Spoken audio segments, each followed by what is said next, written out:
Once upon a time there was a poor miller who, when he died, could only leave his children by inheritance the mill, an ass and a cat. In the cast the mill was for the mare, the ass for the second and the cat for the smallest. The latter regretted his fate as soon as he knew what his part was. And now what will I do? My brothers will work together and make a fortune, but I only have one poor cat. The cat, who did not walk very far, answered, "Do not worry, my lord, I am sure that I will be more valuable to you than you think." "Oh yeah? How?" said the incredulous master. "Give me a pair of boots and a sack and I'll prove it to you." The master did not quite believe his words at all, but since he knew he was a clever cat, he gave him what he asked for. The cat went to the mountain, filled the sack of bran and traps and became the dead next to him. Immediately a rabbit fell in the sack and the cat headed for the king's palace. "Good morning, Majesty, I bring you the name of the Marquis of Carabas on behalf of my master, for this was the name that first came to mind, this rabbit." "Thank you very much, thank you, Mr. Marquis, for my part." The next day the cat caught 2 partridges and again went to offer them to the king, who gave him a tip in gratitude. The days went by and the cat continued for months carrying what it hunted to the king from part of the Marquis of Carabas. One day he learned that the monarch was going to go out to the river with his daughter the princess and said to his master, "Do as I say, master. Go to the river and bathe in the place that I tell you.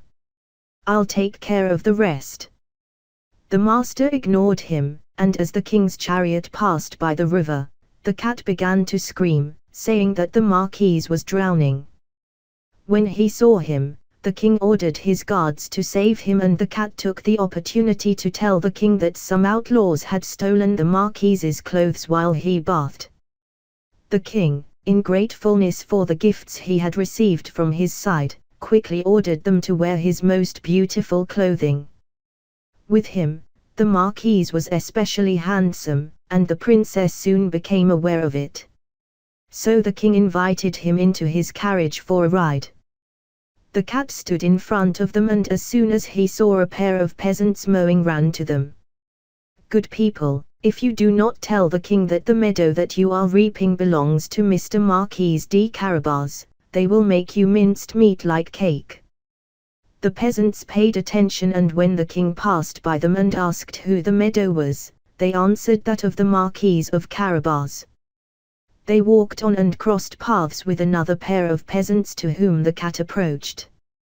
"Good people, if you do not tell the king that all these wheat fields belong to Mr. Marquis de Carabas, they will make you minced meat like cake." And as soon as the king asked the reapers, they answered without question that those fields were also of the Marquis. The cat with Batars continued their walk and found a majestic castle. The cat knew his owner was an ogre, so he went to talk to him. "I have heard that you have the gift of converting into whatever animal you desire." "That's right." "Well, of course. You will see how I become a lion." And the ogre did it.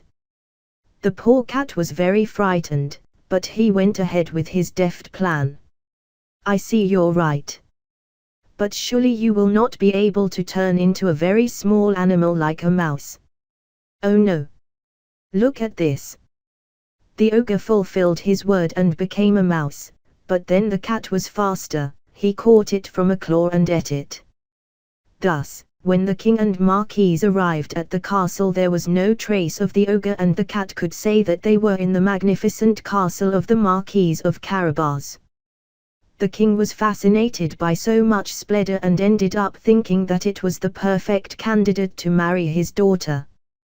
The Marquis and the princess married happily, and the cat only reared mice to entertain.